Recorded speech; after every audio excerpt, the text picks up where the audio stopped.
Dear students, you are watching study with Wasim. हमारा आज का टॉपिक है फॉर्म्स ऑफ वर्ब।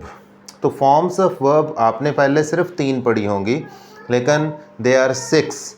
अब उन 6 को हम 1 बाय 1 डिस्कस करेंगे और उनकी इम्पोर्टेंस बहुत ज़्यादा है, क्योंकि नेक्स्ट टाइम जब भी हम फॉर्म्स ऑफ वर्ब की मैं बात करूँगा, हम टेंसेस पढ़ रहे होंगे या ग्रामर पढ़ रहे होंगे, तो ये आपको 6 फॉर्म्स डिफरेंट क्लियर होनी चाहिए, ताकि उनकी क्लैरिटी आगे जहाँ पर भी मैं बात कर रहा हूँगा वो क्लियर हो जाए। तो यूँ समझ लें कि ये वर्ब्स की या टेंसेस की या ग्रामर की बेस है। जब बेस आपको क्लियर होगी तो फिर आगे ग्रामर आसान हो जाएगी। तो फर्स्ट ऑफ ऑल इसकी पहली फॉर्म जो है वो वर्ब की फर्स्ट फॉर्म, इसको हम बेस या ओरिजिनल फॉर्म भी कहते हैं। ठीक है।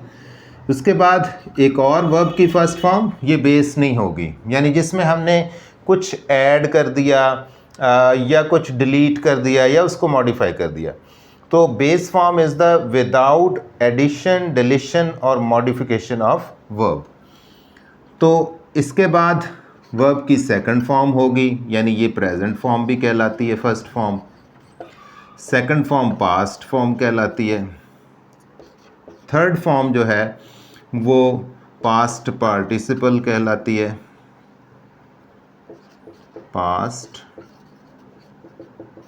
पार्टिसिपल।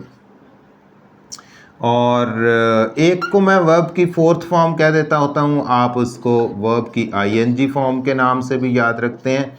मैं सिर्फ इसे अपनी सहूलत के लिए कहता हूँ, अदरवाइज़ ये कोई प्रॉपर नेम नहीं है उसका।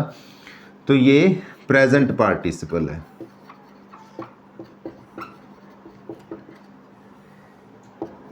जिस तरीके से पास्ट का पार्टिसिपल होता है, इसी तरीके से प्रेजेंट का भी पार्टिसिपल होता है।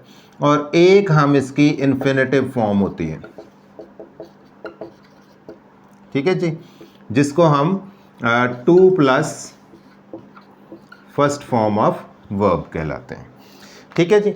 अब हम इनकी एक एग्जांपल लेते हैं जिससे मज़ीद क्लियर हो जाएगा। फॉर एग्जांपल, अगर मैं एक वर्ब लिखता हूँ गो, तो ये बेसिकली बेस फॉर्म है।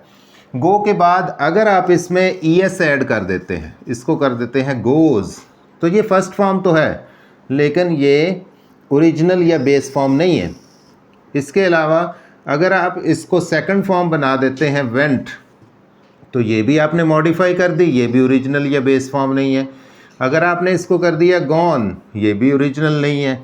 अगर आपने इसको कर दिया गोइंग, ठीक है, तो ये भी उसकी ओरिजिनल या बेस फॉर्म नहीं है, आपने इसको मॉडिफाई किया है। या इसमें आप टू ऐड कर देते हैं, टू गो, तो ये भी उसकी ओरिजिनल या बेस फॉर्म नहीं है। तो ये 6 फॉर्म्स आपको क्लियर याद होनी चाहिए, ताकि जब भी नेक्स्ट आप मेरा कोई लेक्चर सुने ग्रामर से या वर्ब फॉर्म्स ऑफ वर्ब या टेंसेस से रिलेटेड, तो आपको क्लैरिटी मिलती जाए। Thank you very much.